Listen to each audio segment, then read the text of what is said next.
Ladies and gentlemen, I am with a very special guest today. I am with Alisha Edwards in the building from TNA, one of my favorite companies in the world right now. How you doing today? I'm good. How are you? Thanks for having me. I'm great. Like I said, I'm just a bit hot. Got this light just beaming on my face right now. Um, Kind of have to use it because the lighting in my room isn't all that good and it's kind of dark outside now as well in the UK.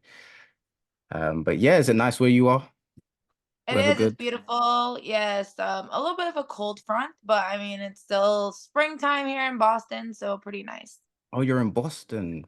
Okay, Yes. cool, cool. Yeah, I thought you would be in like a hot country, hot state. No, I wish, but no. I mean, my mental brain will be like in Costa Rica or something, but my real life is here in Boston. Okay, cool, cool. So, I guess let's kind of start from the beginning, and just kind of like tell me like what it was like growing up. I believe you reside from LA originally, No. So originally from Boston, and Boston. yeah, and I just what I mean, I have 2 sisters and kinda grew up there, kinda, met, a best friend of mine in 4th grade that loved wrestling, and then, we found some independent wrestling, and then it's been a wrap ever since, to be honest with you. Okay, cool. So it was like there were those friends in school that kind of have like little discussions about wrestling and you just overhear it, and then all of a sudden you're locked in. Well well, my best friend I met in 4th grade, her and her grandmother have, like, the generic, wrestling story of, like, ever watching it with your grandparents since they were, like, 3. So Mhm. she was obsessed with wrestling, and then, like, I would just go for a sleepover, and I'm like, "What are you watching?" Like, it's like grown men in underwear. I'm like, "I don't know what you're doing here. I have no idea." But then, I, like, kinda got hooked of watching it, and then like, around the same time, we kind of found, an independent wrestling company that literally had shows right around the corner where we lived, so we went there, and then I got hooked to the environment and the atmosphere from the fans Mhm. to the wrestlers, and then that's what I fell in love with. So, not originally the wrestling part, I fell in love when we went to the indies and we actually saw the fan interacting with the wrestlers, like, that's what I liked Yeah, most. yeah, I feel like those indie shows are very personal. Like you get a lot Yes. more connection to the actual performers. And you get to see the emotion firsthand versus like watching it on TV. Sometimes it's very far away, sometimes you're not really as invested. You might be distracted by something, but when you're there in person, like you can feel the environment, you can feel the atmosphere. So I can completely resonate with that. So what age did you kind of start training and like wanting to kind of take it seriously? So started training about like I would say 16. Didn't really take it serious. Like I said, I wasn't really into the wrestling part of it. Like I Hmm. like the storytelling and the emotion and all that side. So like I would just kind of go to training here and there. And then once I turned like 19 almost, I think that's where I was like, all right, Lish, you can kind of do this. Like, you know what I mean? Maybe take it a little more serious. And then I think that's kind of where it started. And then things just kind of kept rolling. And still to this day, I mean, I don't really push anything. I just kind of keep going with the flow. And it's Yes, just been naturally happen. So best way to be in life, and it just take things slow, be natural, just relax and cruise through everything. Would you say there was a specific moment like when you started off? Obviously, you said you didn't really take it too seriously, but was there a specific match or moment where you were just like, right now, like this is it, like this is what I need to do for the rest of my life? Um, I mean, no, there wasn't just like I think it just kind of like the ball kept rolling. And I mean, at that point, there was no turning back, right? Like, I always kind of had like plan B on the side of like, a real job and stuff like that. But then, like, when I got my first contract with TNA, I was like, okay, I can't do everything. I'm not able to have a real job, wrestle, and try to do this on the side. So I think that was the turning point of okay, you either have to put all your eggs in this basket Hmm. or you got to turn around and find something out. So I think once I got my first TNA contract, then I think that was where the ball was really serious and was like, all right, Lish, this is something you really have to put all your effort towards, for that big last time of trying to make it, basically. And what was that moment like when you first received that contract? Like, Where were It was you? great. I was nervous, I was emotional, I was happy. Like, I mean, when you can say you can experience every emotion in one thing, I think that was like I was scared, I was like anxious, like it was just everything wrapped in one. But I mean, overall, I'm totally grateful because like if I didn't start there, I wouldn't be where I am today. So For sure, for sure. So speaking of TNA and signing with TNA, you've been there most of your career, I'd say. You've been around some really, really talented women. The Knockouts division for me pioneered and just kind of really started that women's revolution in wrestling for me personally. Um, so being part of that roster and being part of that locker room, what's it like? Like, what's it like working with some of the women that you've come up with, working alongside the likes of Gail Kim? What does that environment look like on a weekly basis? I mean, I think it's great to have all that. Like, I mean, it inspires us to do our best, and I mean, it's also gonna make sure that like it keeps us on our toes and just bring the and like I mean, without Gail, like even today, she's like our backbone of keeping us in right and like making sure we're doing what we need to do. Mm, But I mean, like being able to have the likes of Mickey James coming in our locker room and having like everybody else kind of come in and out. I think it's been very gratifying to be able to kind of like work with a different people instead of the same people all the time.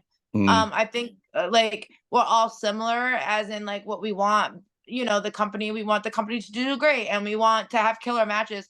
But like you said, I think us being different from day one as the knockouts division, like when WWE was doing the stuff with the divas, the knockouts were doing totally different things. And I think for someone like you and our diehard fans, like I think we just went and kept that going, right? mm. We're doing matches that the guys do the Monsters Ball, Queen of the Mountain, and Ultimate X matches. I think we're just kind of like, once someone does this, we're just all right. Well, we're the underdog. Let's just show them up again. You know what I mean? And I think that's kind of where we're going.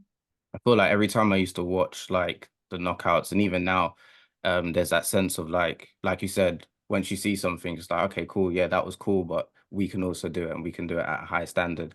And I think all the women that have stepped foot in that locker room are fantastic. So yeah, shout out to you guys, honestly, because Thanks, you appreciate it. guys are Yeah, really killing it. we're doing something good, and I think that's just like all of us lifting each other up, and you know what I mean, being supportive, and also be like, hey, that doesn't work. You know what I mean? Maybe you should do this. So I think it's just literally just everyone trying to help each other out, and I think that's kind of where it comes from too. That's quite nice. Like, so you guys do kind of give each other advice, and there's like that sisterhood, where no one takes it personally. It's very much like, okay, cool, I'm going to take your advice and apply it Yeah, next time. exactly. Cool, cool. Yeah, no, that's really nice to hear, especially from me being such a diehard. Um, Fun fact, I actually was at the first TNA UK show that Wow. happened at Wembley. I think it was in 2008. Well, so you're really diehard. Yeah, yeah. I'm really, really, really a diehard. So fast forward now to like this time now in TNA, you are now in a faction, the system. How did that come about? Was that talked about or did it just naturally fall into place? I think with a rebrand, they just needed something, and I think it naturally happened. We're all good friends outside of the business, so I think like they're like, all right, we need something that's gonna work, and they didn't have to look too further. Like they knew what we can do and what we can do for the company. So I mean, I think it was just a natural plan, to be honest. Okay, cool, cool, cool. And what does like the rest of 2024 look like for the system and even yourself as a solo competitor? Like what do you have any goals or set targets that you want to achieve this year?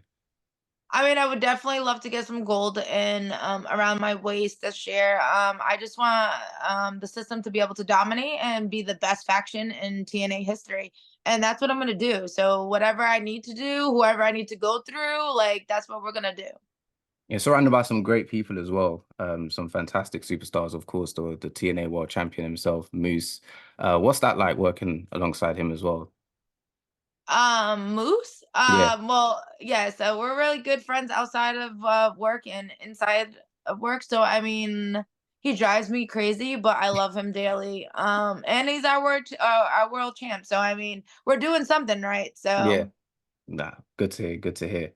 And yeah, just quickly before we like to wrap up here, what what matches would you go back and watch religiously from TNA? Like, name me three matches that you say, listen, if you're gonna get into TNA, these are the three matches that you need to go and check out. Well, I would say any Ultimate X. I think the Ultimate X matches are insane. I think they're explosive. I think they'll get anyone hooked on TNA. Um, I will say Moose and Eddie in Nashville. I forget where it was, but it was a no holds bar. That was a great match too. I would say my match with Trin at Victory Road last year was my favorite match, so I would say those three. Awesome. For anyone listening, you can check out TNA on the TNA Plus. That is an app that is available for us to download, subscribe, watch TNA on there. You can also watch TNA through their YouTube channel as well. Subscription is actually only £99, 99p, sorry. So you get all of that. You got the whole show, you get to watch the show as well. And we're also in the zone in the UK as well. So any international fans watching and you want to check out TNA and you want to check out Alisha herself and you want to check out the system, you know where to go. Alisha, really, really thank you for your time today. I'm wishing you the best of luck throughout 2024. I'll be keeping a close eye. Me and the guys will be keeping a close eye. We watch TNA every week. You know, we have to check it out. It's what we do over here. Anything you'd like to say before we wrap up? No, I mean just keep following us. I think TNA has a momentum, and we're just gonna make a statement in the wrestling world. So just keep following us, whether it's on our app, whether it's on the channel, or DAZN, or wherever you can catch us. Cool. And hopefully we get some gold around Alicia's waist. Hopefully, Alicia can lift up some gold by the end of the year. And Oh, it's gonna come a lot sooner than everyone thinks, I believe. So just keep watching me. oh, I like that. I like that. Thank you so much. And yeah, for everyone watching, we will see you next time. Peace.